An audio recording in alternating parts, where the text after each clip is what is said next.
All right, let me ask you a question. Have you ever received an offer on your home that made you wonder, are they serious? Maybe it was much lower than you expected, and now you're thinking, okay, what do I do next? Well, lowball offers are a part of the negotiation process. And whether you're selling your home or you're making an offer on one, they're a tactic that while they might feel like it's frustrating on the seller side, they do not have to throw you off balance.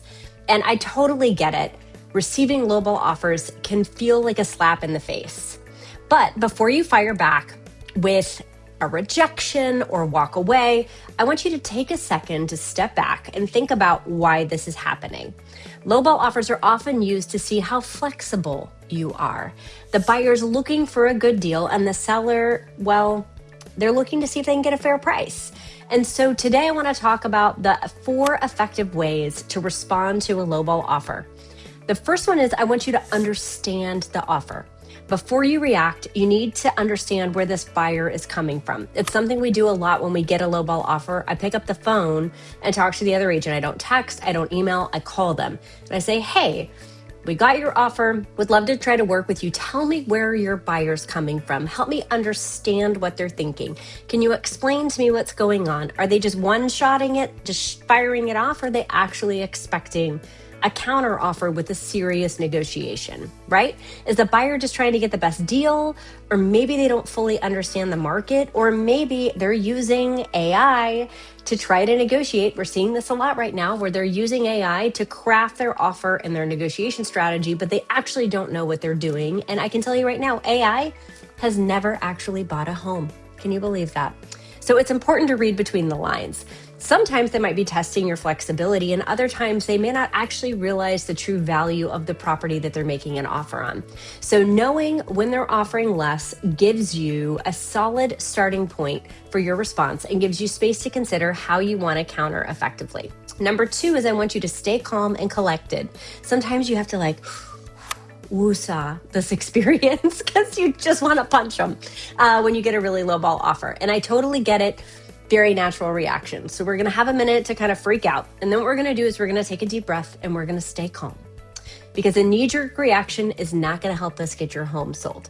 So whether you're the buyer or whether you're a seller, you need to keep a level head and not get rattled by a lowball offer or by a nothing burger on a counter if you are the buyer, okay? When you stay calm, you show the other party that you're in control of the situation.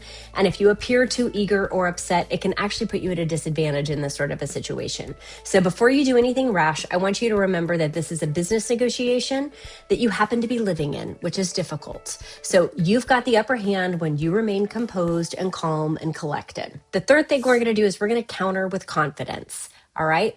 Countering the offer with confidence, especially if they've come in low. Don't be afraid to push back with a fair counter offer that feels right to you. The key is to remain reasonable but firm. And so I always say we 2-step our counters. The first one will take a little bit bigger jump, especially if we're really far apart, to tell them, hey, we're serious, we want to work with you. And then the second one, we might baby step after that to say, we're serious, we want to play ball, but we're not sure how far we're going to come down after that. When you make your counteroffer, you want to be clear about the value of the home and the property, what we've done to it, the updates and upgrades. We also send nearby comps to help justify the pricing for you. And we're going to highlight the strengths, whether it's location, the upgrades, market demand, how many showings we've had. And I don't want you to forget to back it up with solid facts because the numbers don't lie. We say that all the time. So let's say you're selling and a buyer comes in $50,000 under your asking price. You don't just say no way, or maybe another choice word, or go take a hike. Instead, we're going to respond with something like, I appreciate your offer. And based on recent sales in the area and the condition of the home, what we're looking for is going to be closer to X.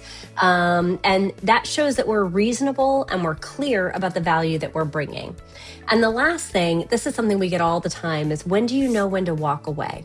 And so I want you to think about that because sometimes a lowball offer isn't worth your time. It just simply isn't. It's not serious. They're one-shotting it. You're not going to get there. It's just not going to work.